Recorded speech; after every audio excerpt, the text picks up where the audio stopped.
Professora Elvira, o título desse episódio é bem provocativo. Histórias que a escola não conta. África e Brasil. A escola realmente esconde alguma coisa sobre a África e o Brasil? Olha, Natália, podemos afirmar que sim, quando existem, diversos elementos da cultura, do povo, do continente africano que ficaram ou escondidos, negados tradicionalmente no currículo das escolas. E isso aconteceu por diversas razões, políticas, econômicas, sociais. E uma dessa forte marca é a ideologia ou a cultura eurocêntrica, O eurocentrismo, aquela ideia de que a história europeia era a história mais aceita, a mais verdadeira, a versão mais correta a ser contada. A historiadora Marina de Mello de Souza, da USP, que ela também é escritora, ela citou alguns desses conhecimentos que a escola, que a escola não conta. Que a escola não conta, por exemplo, que há católicos na África desde o século IV. Para vocês terem uma ideia, a Etiópia era uma sociedade católica lá quando Constantino instituiu o cristianismo como religião oficial no Império Romano. A escola não conta, por exemplo, que nós falamos o português, não o português de Portugal, a gente fala o português de origem banto, que banto era uma das etnias africanas que mais vieram para o Brasil. Então, nós podemos dizer que sim, e esses exemplos é só para ilustrar.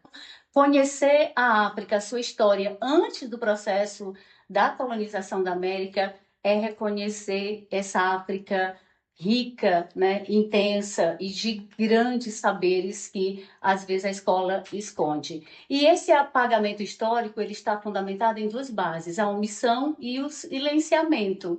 A omissão é quando eu não faço, digamos, intencionalmente, mas, por exemplo, ao abordar a escravidão africana, eu falo só da escravidão, do cárcere, dos maus tratos e deixo de fora, por exemplo, a resistência negra contra a escravidão.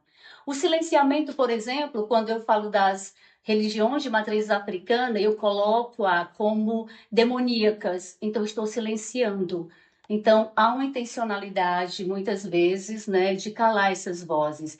E esse podcast e o que a escola faz agora é fundamental para a gente trazer à tona essa história que está silenciada, que está escondida e reparar historicamente, com essas populações que ficaram marginalizadas da história.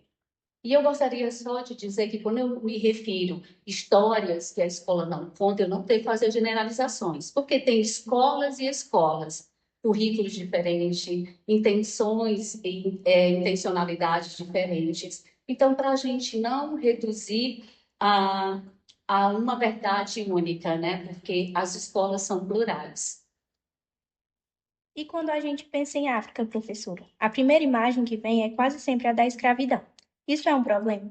Isso é uma visão estereotipada. E toda visão que é um estereótipo, sim, ela é um problema.